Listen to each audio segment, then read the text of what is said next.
बोले विष्णु भगवान की जय। आप सुन रहे हैं श्री विष्णु पुराण। आप सभी दर्शकों से हमने पूछा था कि आप क्या सुनना चाहते हैं महात्म्य के साथ साथ, तो आप सभी ने श्रीमद् भागवत गीता के लिए भी कहा और विष्णु पुराण के लिए भी कहा, लेकिन अधिक लोग जो थे उन्होंने विष्णु पुराण कहा। तो आज से प्रभु कृपा से हम विष्णु पुराण आरंभ करने जा रहे हैं और शीघ्र ही हम श्रीमद् गीता भी आपके लिए लेके आएंगे, क्योंकि हमारे सभी श्रोता, हमारे सभी दर्शक हमारे लिए बड़े महत्वपूर्ण हैं और हम सदा वही सब स्तोत्र और पाठ महात्म्य लेके आते हैं जो आप सुनना चाहते हैं, जो आपके जीवन के कल्याण के लिए होते हैं, जिससे भगवान की कृपा प्राप्त की जा सकती है।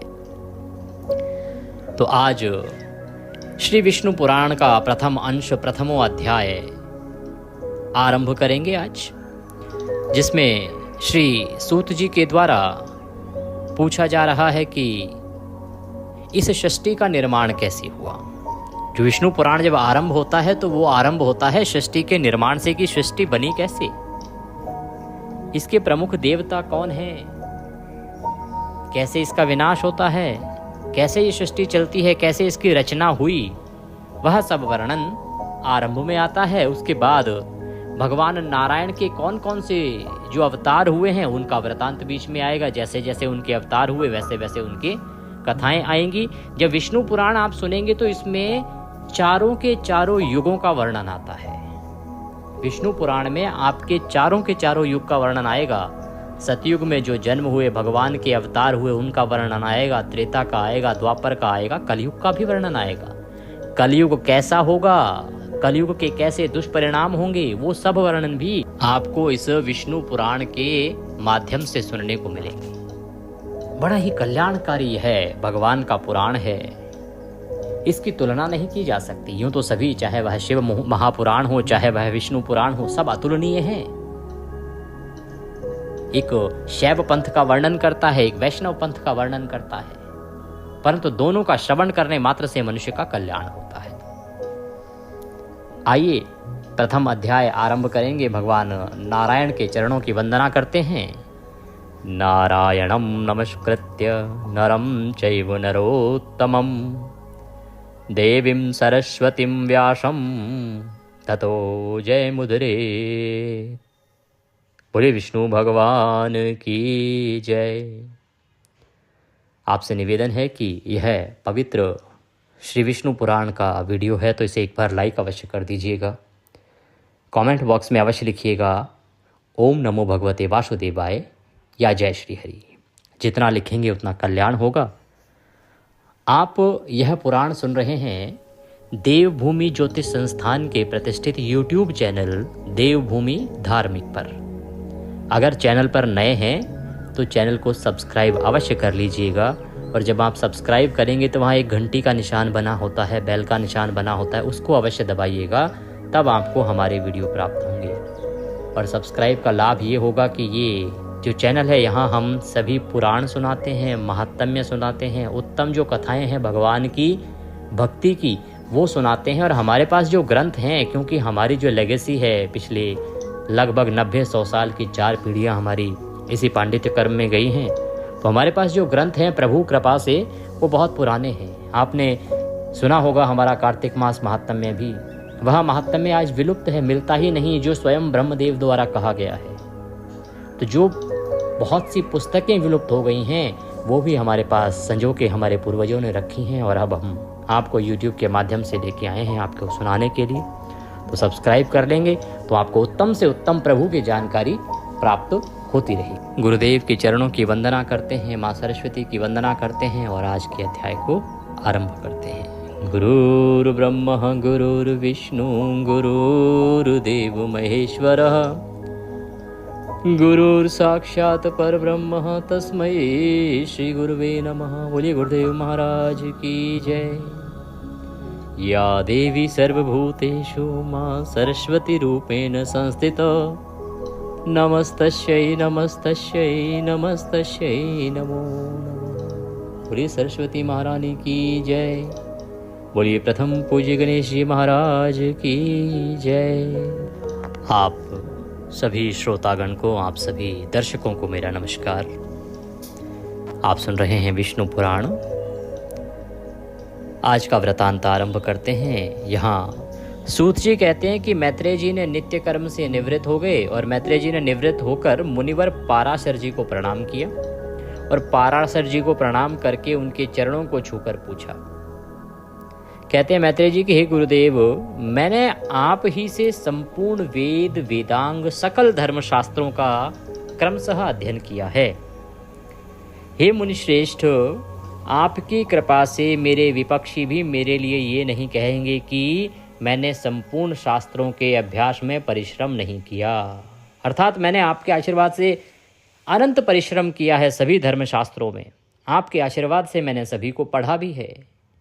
तो हे धर्मज्ञ, अब मैं आपके मुखारविंद से ये सुनना चाहता हूँ कि यह जगत किस प्रकार उत्पन्न हुआ और आगे भी, अर्थात दूसरे कल्प में, क्योंकि कल्प बदलते रहते हैं। जब कल्प बदलते हैं तो ये जो संसार है इसकी पुनः रचना होती है। तो कहते हैं कि आगे भी ये रचित होते रहेंगे। ये कैसे होगा, अर्थात ये सृष्टि कैसे उत्पन्न होती है, ये मैं जानना चाहता हूँ, और कैसे विनाश की जाती है यह मैं सुनना चाहता हूँ। तथा हे ब्राह्मण, इस संसार का उपादान कारण क्या है? यह संपूर्ण चराचर किससे उत्पन्न हुआ है? यह पहले किसमें लीन था और आगे किसमें लीन हो जाएगा? इसके अतिरिक्त आकाश आदि भूतों का परिमाण क्या है? समुद्र, पर्वत तथा देवता आदि की उत्पत्ति, पृथ्वी का अधिष्ठान और सूर्य आदि का परिमाण तथा उनका आधार क्या है? देवता आदि के वंश, मनु, मनवंतर जो बार बार आने वाले हैं, चारों युगों में विभक्त कल्प और कल्पों के विभाग, प्रलय का स्वरूप, युगों के पृथक पृथक संपूर्ण धर्म, देवर्षि और राजऋषियों के चरित्र, श्री व्यास जी कृत वैदिक शाखाओं की यथावत रचना तथा ब्राह्मण आदि वर्ग, ब्रह्मचर्य आदि आश्रमों के धर्म, ये सब हे महामुनि शक्तिनंदन मैं आपसे सुनना चाहता हूँ कि मैं इन सब के विषय में जानना चाहता हूँ, सुनना चाहता हूँ। हे ब्राह्मण, आप मेरे प्रति अपना चित्त प्रसादोन्मुख कीजिए, जिससे हे महामुने मैं आपकी कृपा से यह सब जान सकूं। इस प्रकार से मैत्रेय जी ने अपने गुरु पाराशर जी से निवेदन किया। यह सुन के पाराशर जी बोले, हे धर्मज्ञ मैत्रेय, मेरे पिताजी के पिता श्री वशिष्ठ जी ने जिसका वर्णन किया उस पूर्व प्रसंग का तुमने मुझे अच्छा स्मरण कराया। इसके लिए मैं तुम्हें धन्यवाद देता हूँ। तुम धन्यवाद के पात्र हो। हे मैत्रेय, जब मैंने सुना कि पिताजी को विश्वामित्र की प्रेरणा से राक्षस ने खा लिया है तो मुझको बड़ा भारी क्रोध हुआ। तब राक्षसों का ध्वंस करने के लिए मैंने यज्ञ करना आरंभ किया। उस यज्ञ में सैकड़ों राक्षस जलकर भस्म हो गए। इस प्रकार उन राक्षसों को सर्वथा नष्ट होते देख मेरे महाभाग पिता वशिष्ठ जी मुझसे बोले, हे वत्स, अत्यंत क्रोध करना ठीक नहीं, अब इसे शांत करो। राक्षसों का कुछ भी अपराध नहीं है। तुम्हारे पिता के लिए तो ऐसा होना ही था। क्रोध तो मूर्खों को ही हुआ करता है, विचारवानों को भला कैसे हो सकता है? भैया, भला कौन किसी को मारता है? पुरुष स्वयं ही अपने किए का फल भोगता है। हे विप्रवर, हे प्रियवर, यह क्रोध तो मनुष्य के अत्यंत कष्ट से संचित यश और तप का भी प्रबल नाशक है।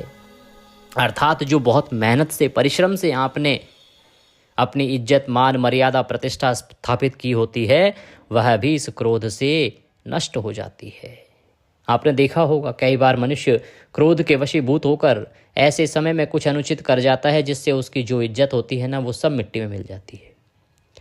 कहते हैं, हे तात, इस लोक और परलोक दोनों को बिगाड़ने वाले इस क्रोध का महर्षिगण सर्वदा त्याग करते हैं, इसलिए तू इसके वशीभूत मत हो।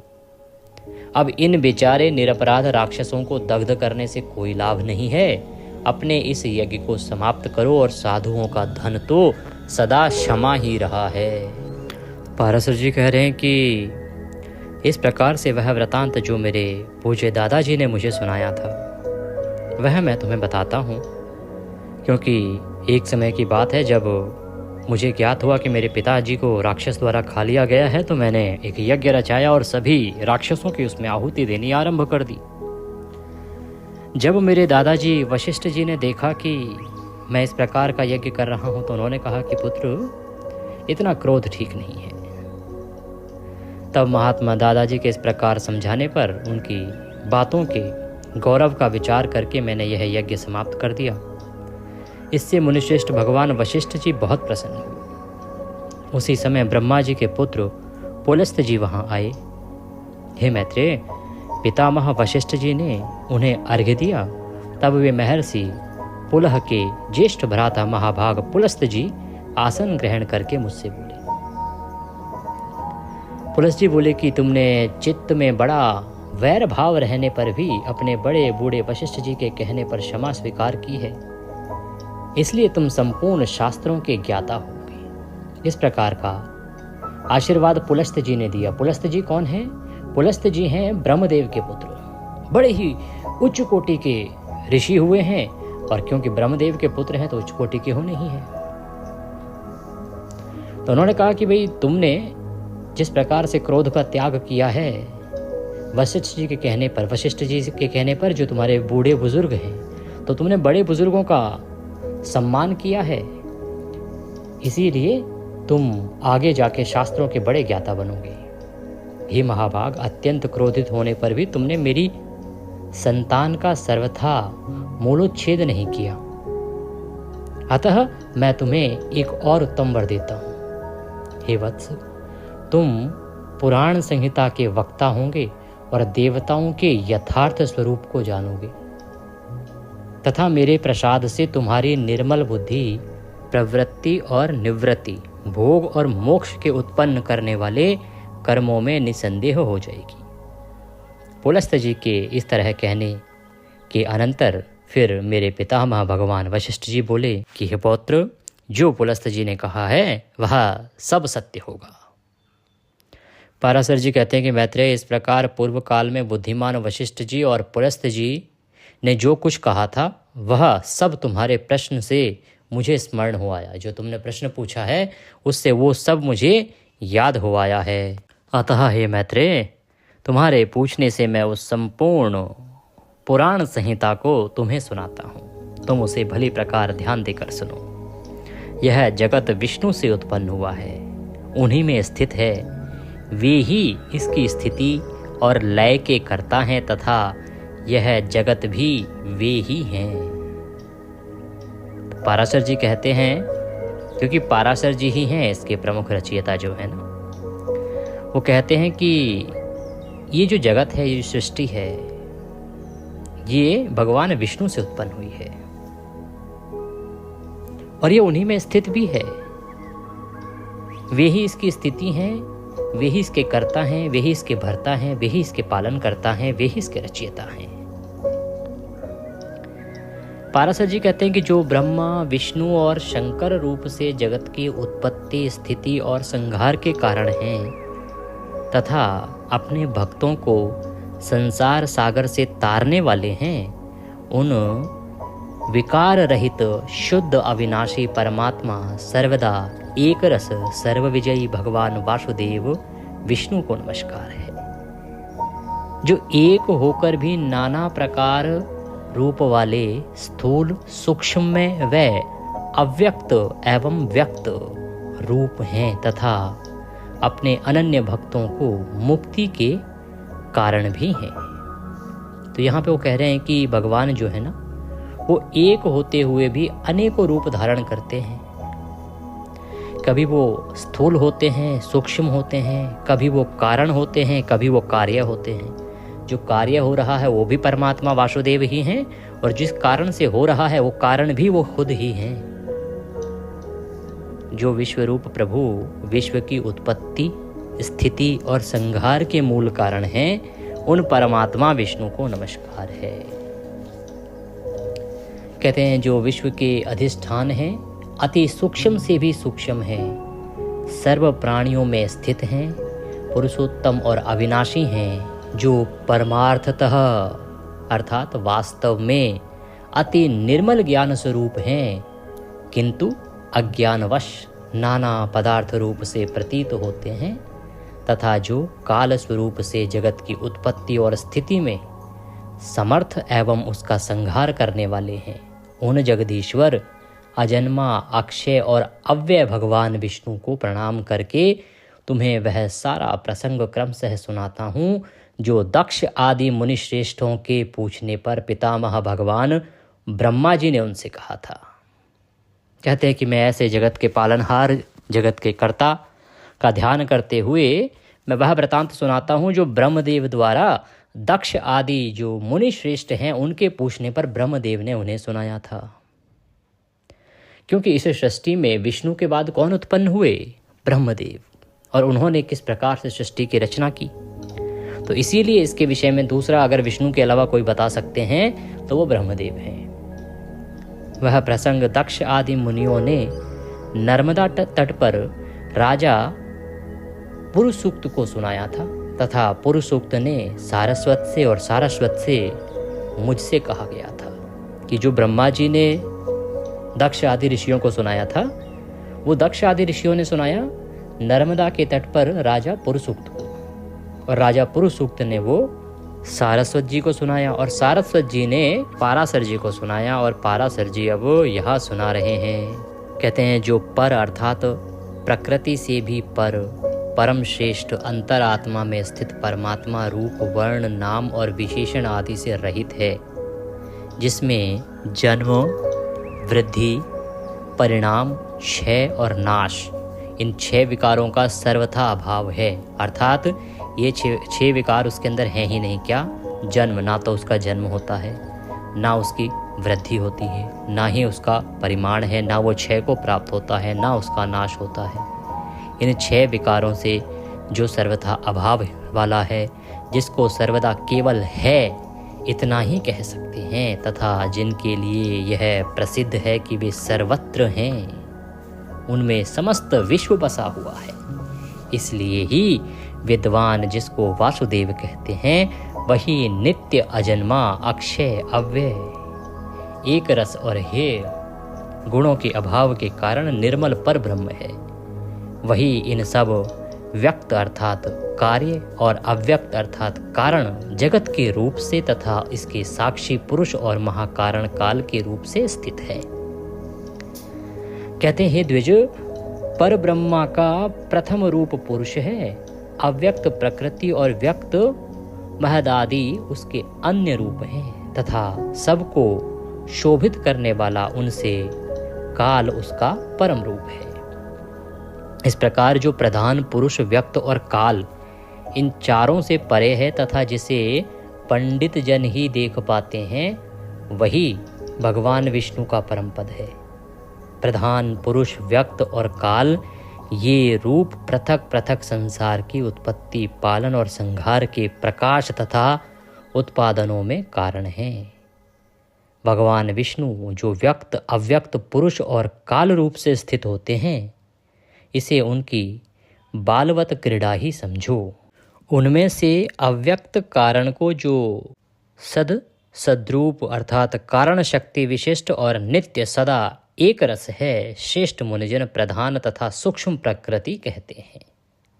वह क्षय रहित है, उसका कोई अन्य आधार भी नहीं है, तथा अप्रमेय, अजर, निश्चल, शब्द स्पर्शादि शून्य और रूप आदि रहित है। वह त्रिगुणमय और जगत का कारण है तथा स्वयं अनादि एवं उत्पत्ति और लय से रहित है। यह संपूर्ण प्रपंच प्रलय काल से लेकर सृष्टि के आदि तक उसी से व्यक्त था। हे विप्र, विष्णु के परम स्वरूप से प्रधान और पुरुष ये 2 रूप हुए हैं। उसी विष्णु के अन्य रूप के द्वारा वे दोनों सृष्टि और प्रलय काल में संयुक्त और वियुक्त होते हैं। उस रूपांतर का ही नाम काल है। बीते हुए प्रलय काल में यह व्यक्त प्राकृत प्रलय कहते हैं। हे द्विज, काल रूप भगवान अनादि हैं, इनका अंत नहीं है। इसलिए संसार की उत्पत्ति, स्थिति और प्रलय भी कभी नहीं रुकते। वे प्रवाह रूप से निरंतर होते रहते हैं। हे मैत्रेय, प्रलय काल में प्रधान अर्थात प्रकृति के साम्यावस्था में स्थित हो जाने पर और पुरुष के प्रकृति से पृथक स्थित हो जाने पर विष्णु भगवान का काल रूप इन दोनों को धारण करने के लिए प्रवृत्त होता है। तदंतर सर्वकाल उपस्थित होने पर उन परब्रह्म परमात्मा विश्व रूप सर्वव्यापी सर्वभूतेश्वर सर्वात्मा परमेश्वर ने अपनी इच्छा से विकारी प्रधान और अविकारी पुरुष में प्रविष्ट होकर उनको शोभित किया। जिस प्रकार क्रियाशील न होने पर भी गंध अपनी सन्निधि मात्र से ही मन को शुभित कर देता है, उसी प्रकार परमेश्वर अपनी सन्निधि मात्र से ही प्रधान और पुरुष को प्रेरित करते हैं। कहते हैं कि हे द्विश्रेष्ठ, सर्ग काल के प्राप्त होने पर गुणों की सम्यावस्था रूप प्रधान जब विष्णु के क्षेत्र रूप से अधिष्ठित हुआ तो उससे महतत्व की उत्पत्ति हुई। उत्पन्न हुए महान को प्रधान तत्व आवृत किया और महतत्व सात्विक, राजस और तामस भेद से 3 प्रकार का है। किंतु जिस प्रकार बीज छिलके से समभाव से ढका रहता है, वैसे ही यह त्रिविध महतत्व प्रधान तत्व से सब ओर से व्याप्त है। फिर त्रिविध महतत्व से ही वैकारिक, सात्विक, राजस और तामस भूत आदि 3 प्रकार का अहंकार उत्पन्न हुआ। हे महामुने, वह त्रिगुणात्मक होने से भूत और इंद्रिय आदि का कारण है और प्रधान से जैसे महतत्व व्याप्त है, वैसे ही महतत्व से वह अहंकार व्याप्त है। भूत आदि नामक तामस अहंकार ने विकृत होकर शब्द, तन्मात्रा और उससे शब्द गुण वाले आकाश की रचना की। उस भूत आदि तामस अहंकार ने शब्द, तन्मात्रा रूप आकाश को व्याप्त किया। फिर आकाश ने विकृत होकर स्पर्श तन्मात्रा को रच दिया। उस स्पर्श तन्मात्रा से बलवान वायु हुआ, उसका गुण स्पर्श माना गया है। शब्द तन्मात्र रूप आकाश ने स्पर्श तन्मात्र वाले वायु को आवृत किया है। फिर वायु ने विकृत होकर रूप तन्मात्र की सृष्टि की। रूप तन्मात्र युक्त वायु से तेज उत्पन्न हुआ, उसका गुण रूप कहा गया है। स्पर्श तन्मात्र रूप वायु ने रूप तन्मात्र वाले तेज को आवृत किया। फिर तेज ने भी विकृत होकर रस तन्मात्र की रचना की। उस रस तन्मात्र रूप से रस गुण वाला जल हुआ। रस तन्मात्र वाले जल को रूप तन्मात्र में तेज ने आवृत किया और जल ने विकार को प्राप्त होकर गंध तन्मात्र की सृष्टि की। उससे पृथ्वी उत्पन्न हुई, जिसका गुण गंध माना जाता है। उन आकाश आदि भूतों में तन्मात्र है, अर्थात केवल उनके गुण शब्द आदि ही हैं, इसीलिए वे तन्मात्र अर्थात गुण रूप ही कहे गए हैं। तन्मात्राओं में विशेष भाव नहीं है, इसीलिए उनकी विशेष संज्ञा है। वे अविशेष तन्मात्राएं शांत और घोर अथवा मूढ़ नहीं है, अनुभव नहीं हो सकता, मोह रूप से अनुभव नहीं किया जा सकता। इस प्रकार तामस अहंकार से यह भूत तन्मात्र रूप सर्ग हुआ है।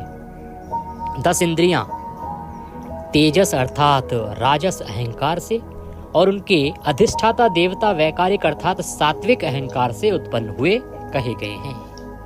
तो इस प्रकार से कहते हैं कि सबसे पहले ये 3 गुण उत्पन्न हुए। क्या गुण? सत, रज और तम। तो तामस से अर्थात तामस को अहंकार का रूप कहा जाता है। अहंकार से सबसे पहले आकाश की आवृत्ति हुई और आकाश के बाद वायु, वायु से जल और इस प्रकार से पृथ्वी का निर्माण हुआ। जो 10 इंद्रियां हैं, कहा जाता है कि ये राजस अर्थात अहंकार से और उसके जो अधिष्ठाता देवता हैं वो सात्विक अहंकार से उत्पन्न हुए, क्योंकि तीनों ही, चाहे वो रज है, चाहे वो सत है, चाहे वो तामस है, तीनों अहंकार के ही रूप हैं, बस अहंकार अलग अलग प्रकार के हैं। तो इनसे इस प्रकार से इस सृष्टि का निर्माण आरंभ हुआ। इस प्रकार इंद्रियों के अधिष्ठाता जो देवता हैं, 10 देवता और 11वां मन जिसे कहा जा रहा है ना, वो वैकारिक सात्विक हैं। बोले विष्णु भगवान की जय। इसी के साथ आज का यह अध्याय यहाँ पूर्ण होता है। सृष्टि का निर्माण हो रहा है। आगे आपको और महत्वपूर्ण जानकारियां प्राप्त होंगी कि ये सृष्टि बनी कैसे, आरंभ में कौन आया, मनुष्य की उत्पत्ति कैसे हुई, कौन सा देवता कहाँ से उत्पन्न हुआ, कौन किसका उत्पन्न करने वाला है, कौन किसका पिता है। बड़ी महत्वपूर्ण जानकारियां हैं। जब आप आरंभ में सुनेंगे ना विष्णु पुराण में, तो कथा नहीं है आरंभ में, केवल वो जानकारियां हैं जो आपके चक्षु खोल देंगी, अर्थात आपकी आंखें खोल देंगी कि कौन किसका पुत्र है, कौन कैसे पैदा हुआ, कौन सी वस्तु इस पृथ्वी पर किसके द्वारा लाई गई, कौन किसके द्वारा निर्मित हुआ। तो महत्वपूर्ण अध्याय आरंभ में आएंगे। आप सभी के कहने के अनुसार मैंने श्री विष्णु पुराण का आरंभ किया है। अब प्रतिदिन हम इसी का श्रवण करेंगे। भगवान विष्णु की कृपा प्राप्त करने के लिए आप प्रतिदिन सुनते जाइएगा और साथ ही अवश्य सुनिएगा मार्गशीर्ष महात्म्य में, उसका वीडियो भी आपका आ गया है। और जिन भक्तगणों ने गीता जी सुनने का अनुरोध किया है, आपकी इच्छा भी अवश्य पूर्ण होगी और शीघ्र ही हम गीता जी का पाठ भी आपके लिए आरंभ करेंगे। आप सुनते जाइए, हम सुनाने के लिए यहाँ सदा बैठे हैं। और जितना हो सके वीडियो को आगे भेजिए। लाभ ये होगा कि प्रभु की कथाएं जितने लोगों तक पहुँचेंगी ना, उतना कल्याण होगा। वो सुनेंगे, भगवान की भक्ति करेंगे, पुण्य आपको मिलेगा, क्योंकि आपके द्वारा वह वीडियो वहाँ तक पहुँचा है। भगवान की कथाओं का प्रचार प्रसार जितना करेंगे, नारायण उतना प्रसन्न होते हैं, यही नारायण का कहना है। तो अधिक से अधिक वीडियो के लिंक को शेयर कीजिए और प्रभु कृपा प्राप्त करते रहिए। कुछ और पूछना चाहें, कहना चाहें, कमेंट बॉक्स में लिख के पूछ सकते हैं। दक्षिणा स्वरूप यदि कुछ भी भेजना चाहें तो स्क्रीन पर नंबर आ रहा है 900 से, उस पर भेज सकते हैं, या जो QR कोड साथ में आ रहा है ना, उसको स्कैन करके सीधे हमारे बैंक खाते में भी भेज सकते हैं QR कोड के द्वारा। कल आगे का अध्याय करते हैं। भगवान सब पर कृपा करें। हरे कृष्ण।